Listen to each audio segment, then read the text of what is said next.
Ya, saya dinamai orang tua waktu lahir Layuk Serungalu.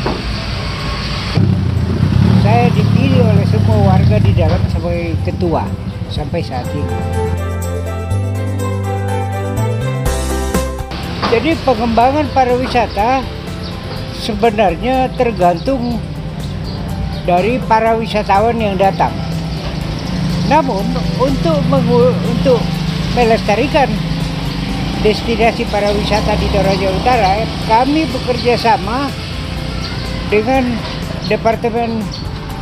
Kementerian Departemen Pendidikan dan Kebudayaan melalui Direktur Cagar Budaya dan juga oleh destinasi pariwisata di Departemen Kementerian Pariwisata sendiri.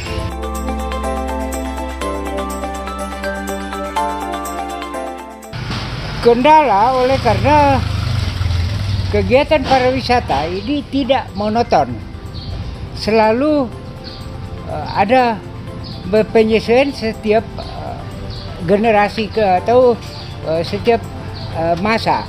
Nah, di situ juga kita selalu mampu mengkolaborasikan kondisi-kondisi yang ada dan adat budaya. Seperti sekarang ini secara umum Toraja Utara dan Tanah Toraja itu 70% warganya Kristen. Tetapi para wisatawan itu yang datang itu 82% itu Muslim. Nah, oleh karena itu untuk menjamin kesejahteraan batin daripada para wisatawan Nusantara, kita dirikan musola di dalam supaya setiap waktu bisa melaksanakan sholat.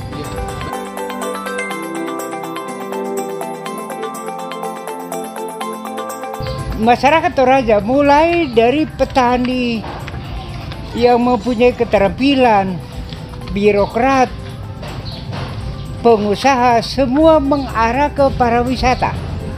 Seperti sekarang bagaimana kita promosikan ukiran, pandai besi, manik-manik demi untuk mensejahterakan masyarakat non berpendidikan. Assalamualaikum warahmatullahi wabarakatuh. Salam sejahtera untuk kita semua, salam sehat, salam tangguh di era pandemi COVID-19. Nama saya Alus Lande, jabatan bidang pariwisata itu ketua DMO. DMO itu Destination Management Organization, jadi dia meliputi pemihakan dan kepedulian terhadap pengembangan pariwisata untuk klaster Toraja. Jadi yang pertama memang kita harus melihat bahwa pariwisata Toraja itu merupakan pariwisata yang khas. Jadi hanya dua yang bisa dikembangkan, yaitu alam dan hidup keseharian. Ini menjadi pariwisata yang bisa bersaing untuk dunia internasional. Nah, pengembangan pariwisata selama ini di Toraja ini dimulai pada tahun 1974 dengan adanya konferensi FATA pertama, dan itu yang bergulir, tetapi yang dikembangkan saat itu adalah hal-hal yang sifatnya unik. Tatanan adat, kemudian perkuburan, kemudian hajatan-hajatan rumah adat. Itu saja yang dikembangkan, padahal masih banyak potensi-potensi alam yang sangat menarik yang disebut dengan atraksi alam yang ada di Toraja yang belum dikembangkan.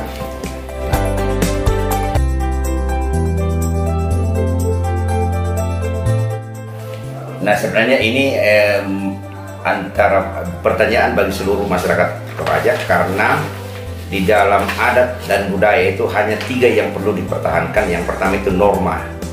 Norma itu adalah tatanan-tatanan yang mengikat masyarakat Toraja.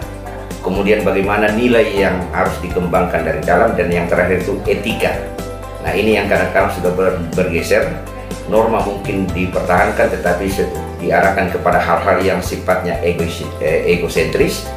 Kemudian nilai-nilai itu sudah kadang-kadang dimasuki oleh pengaruh-pengaruh dari luar, sehingga kelihatan nilai-nilai budaya yang asli itu tidak berkembang lagi di masyarakat.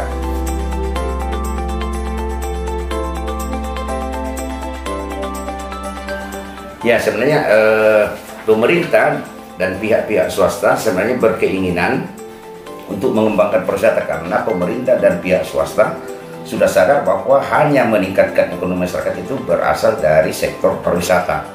Pemerintah sudah banyak menginvestasi modal-modal di masyarakat, tetapi karena itu tidak tidak tinggal di masyarakat, maka kadang-kadang investasi itu hanya mubazir, ya, misalnya gedung-gedung atau jalan-jalan tidak dimanfaatkan oleh masyarakat untuk pengembangan pariwisata.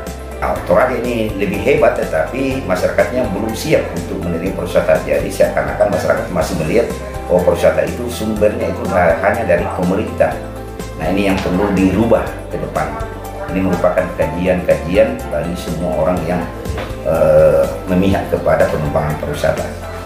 Saya Yohan Tangkesalu, saat ini menjabat sebagai Ketua PHRI Toraja dan juga Wakil Ketua DMO Toraja.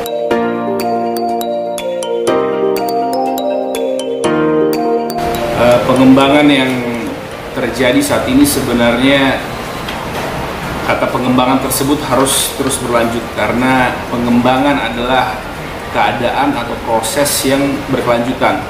Pengembangan itu tidak selesai, pengembangan itu tidak ada finish, pengembangan terus berlanjut. Dan saat ini sebenarnya sudah hampir terputar lebih baik, karena kita pada tahun 2019 itu optimis. Setelah pemilihan presiden, kita optimis dengan kabinet-kabinet yang ada. Lalu kami optimis bahwa wisatawan yang datang ke Toraja akan lebih baik karena pemerintahan yang siap, masyarakat juga yang sudah sangat haus untuk welcome tamu. Tetapi ya karena COVID sehingga membuat pengembangan ini seperti tertahan, dan strateginya sekarang harus berubah.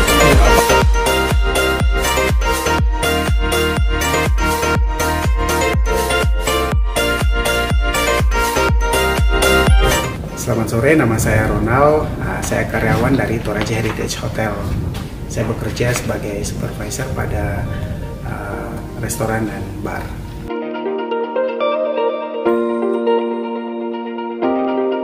Pengembangan destinasi pariwisata di Toraja Utara kurang begitu memadai, ya, karena seperti kita lihat saat-saat sekarang ini, apalagi di saat pandemi COVID-19, kurang adanya promosi yang baik untuk wisatawan domestik maupun mancanegara, sehingga sangat mempengaruhi kurangnya kunjungan tamu baik domestik maupun mancanegara.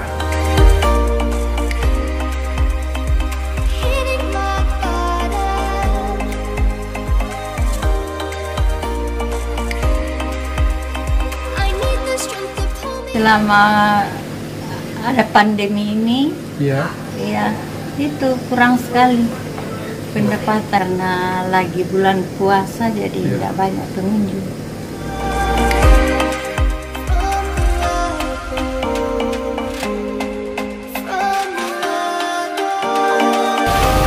Oke, nama saya Jurianto, saya bertugas di Toraja Misliana Hotel sebagai Pronovis Supervisor, dan saat ini saya mendapatkan kesempatan untuk memberikan pendapat mengenai perkembangan wisata di Toraja Utara.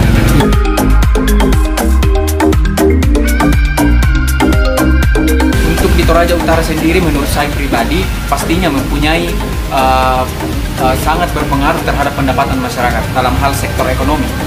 Ya, karena banyak masyarakat Toraja Utara yang berkecimpung di dunia pariwisata, baik itu di guiding maupun dari hasil-hasil seni, bahkan memberikan pemasukan tersendiri buat Toraja Utara.